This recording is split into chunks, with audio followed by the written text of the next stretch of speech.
What if a modern destroyer blocked the Boston Tea Party? December 16th, 1773. Boston Harbor. Tensions boil between Britain and her American colonies. That night, patriots disguised as Mohawk Indians climb aboard ships and dump 342 chests of British tea into the sea. A protest against taxation without representation. But what if, as the Sons of Liberty rolled toward the Dartmouth and the Eleanor, they found something else in the harbor? Not wooden frigates with sails and cannons, but a single modern guided missile destroyer, bristling with radar, missiles, and guns. How would one warship alter the course of the American Revolution? Boston is restless. Crowds whisper of defiance. Samuel Adams and his men prepare their disguise. On the wharf, crates and lanterns await. The British garrison sleeps uneasy. Out in the harbor lies something no colonial or redcoat can comprehend.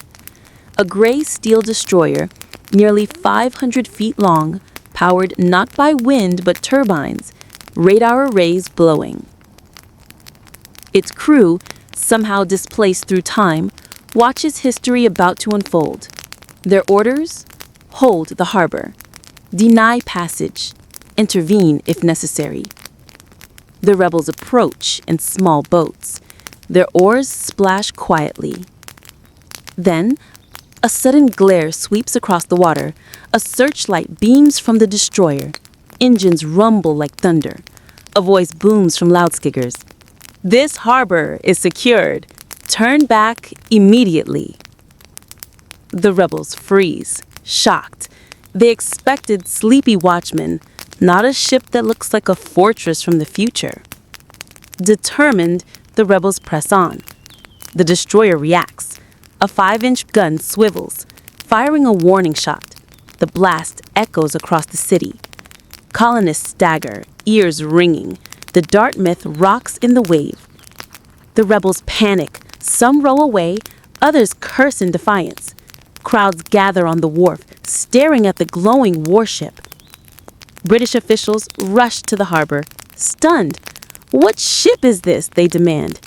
To them, it is a miracle or witchcraft.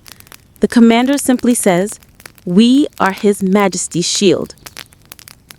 Suddenly, Britain does not just have redcoats. It has a weapon centuries ahead. News spreads instantly. Instead of tea floating in the harbor, stories of thunder weapons and fire ships sweep taverns. Patriots are shaken.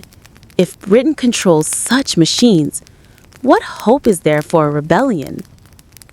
Samuel Adams whispers, "No cause can withstand God's." Governor Hutchinson, once mocked, now boasts, "Boston is secured. No rabble will challenge the crown again." The destroyer enforced his blockade. Radar sweeps, tracking all boats. Drones launched to patrol the skies. To colonists, winged demons. Any smuggling or rebel gatherings crushed by thunder from its guns. For the first time, rebellion seems impossible. When militias gather in the countryside, the destroyer sails up rivers, guns pounding fields. Rebel camps vanish in minutes. Redcoats cheer. A war that in reality lasted years ends before it begins. British officer, "With this ship, the colonies will bow in months." Destroyer captain, grim. "Not without cost. These are not enemies of the future. They are our ancestors." But like all modern weapons stranded in the past, problems mount. Fuel dwindles. Ammunition is limited. Each missile, each shell cannot be replaced. After weeks, the arsenal runs dry. The illusion of godhood fades. The destroyer remains massive, but without munitions, it cannot dominate forever. For a short window, the crown controls America. The rebellion fizzles. Colonies submit under fear. The revolution dies in its cradle.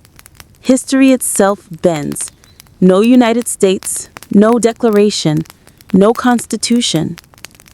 Once the ship falls silent, colonists remember their anger. They rise again, but more furious, more unified. Now their cause includes overthrowing not only tyranny, but the gods who tried to crush them. Some rebels study the wreckage, salvaging scraps of technology. Legends grow of a fire ship that once ruled the harbor.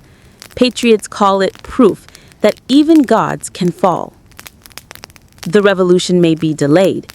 It may change its course, but the hunger for liberty cannot be erased. So what if a modern destroyer blocked the Boston Tea Party? For weeks, perhaps months, Britain would wield absolute dominance. Fear would crush rebellion. Yet, time, logistics, and human will would grind even the greatest machine into silence. The Tea Party might not happen that night, but the revolution, it would still burn. What do you think? Would America bow forever or rise fiercer after facing a warship from the future? Comment your thoughts below.